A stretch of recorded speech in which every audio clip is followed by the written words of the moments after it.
देवेंद्र फडणवीस, शून्यातून विश्व निर्माण करणारा चाणक्य, एक अखंड प्रवास. नागपूरच्या धरमपेठ भागातील एका मध्यमवर्गीय गल्लीतून सुरू झालेला हा प्रवास आज राज्याच्या सर्वोच्च सिंहासनापर्यंत पोहोचला आहे. देवेंद्रजींच्या व्यक्तिमत्वाची जडणघडण त्यांच्या बालपणापासूनच एका विशिष्ट शिस्तीत झाली. त्यांचे वडील गंगाधरराव फडणवीस हे जनसंघाचे खंबीर नेते होते, त्यामुळे राजकारणाचे बाळकडू त्यांना घरातूनच मिळाले. आणीबाणीच्या त्या काळोख्या रात्री जेव्हा पोलिसांनी त्यांच्या वडिलांना अटक केली, तेव्हा अवघ्या 6 वर्षांच्या देवेंद्रच्या मनात व्यवस्थेबद्दल एक वेगळी चीड निर्माण झाली होती. ज्या शाळेला इंदिरा गांधींचे नाव होते, तिथे पायही न ठेवण्याचा घेतलेला तो बालहट्ट त्यांच्या कणखर स्वभावाची पहिली पावती होती. शालेय शिक्षण सरस्वती विद्यालयात पूर्ण केल्यानंतर त्यांनी कायद्याचा अभ्यास करण्यासाठी नागपूरचे विधी महाविद्यालय निवडले. मात्र केवळ पदवी मिळवणे हा त्यांचा उद्देश नव्हता. त्यांना अभ्यासासोबतच समाजाच्या प्रश्नांची जाण होती. म्हणूनच त्यांनी परदेशात जाऊन प्रकल्प व्यवस्थापनाचे म्हणजेच प्रोजेक्ट मॅनेजमेंटचे बारकाले शिकले. हेच शिक्षण पुढे त्यांना मुख्यमंत्री म्हणून काम करताना गुंतागुंतीचे प्रकल्प हाताळण्यासाठी उपयोगी पडले. त्यांचा प्रत्यक्ष राजकीय श्रीगणेशा झाला तो अखिल भारतीय विद्यार्थी परिषदेच्या माध्यमातून. रस्त्यावरच्या आंदोलनांपासून ते विद्यार्थ्यांच्या प्रश्नांपर्यंत त्यांनी स्वतःला झोकून दिले. वयाच्या अवघ्या 22व्या वर्षी जेव्हा तरुण आपल्या करिअरची स्वप्ने पाहत असतात, तेव्हा देवेंद्र नागपूर महानगरपालिकेत नगरसेवक म्हणून निवडून आले.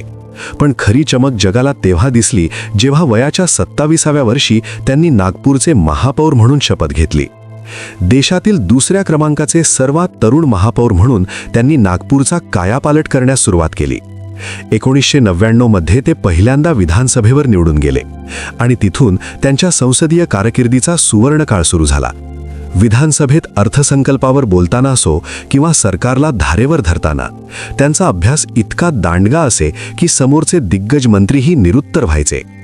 2013 मध्ये जेव्हा त्यांच्या खांद्यावर महाराष्ट्र भाजपच्या प्रदेशाध्यक्ष पदाची धुरा आली, तेव्हा राज्याच्या राजकारणात मोठी उलथापालथ होणार याचे संकेत मिळाले होते.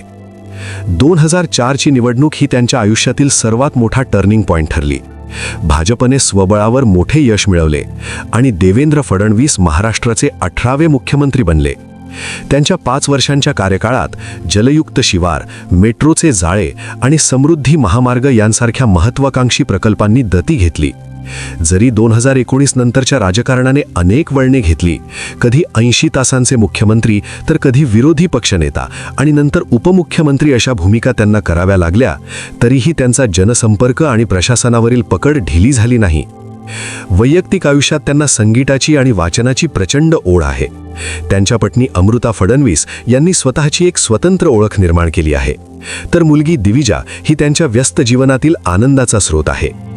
संपत्तीच्या बाबतीत बोलायचे झाले तर करोडोंची उलाढाल असणाऱ्या राज्याचे नेतृत्व करूनही त्यांच्या नावावर स्वतःची एकही कार नाही, हे त्यांच्या साध्या राहणीमानाचे प्रतीक मानले जाते. 2024 मध्ये पुन्हा एकदा राज्याच्या मुख्यमंत्रीपदी विराजमान होऊन त्यांनी "मी पुन्हा येईन" या आपल्या वाक्याला केवळ घोषणा न ठेवता वास्तव करून दाखवले. सत्तेचे चढ उतार आणि राजकीय चिखलफेक होत असतानाही एक संयमी आणि अभ्यासू चेहरा म्हणून देवेंद्र फडणवीस यांनी भारतीय राजकारणात आपले अढळ स्थान निर्माण केले आहे. हा प्रवास केवळ एका नेत्याचा नाही, तर एका जिद्दीचा आणि अविरत परिश्रमांचा आहे.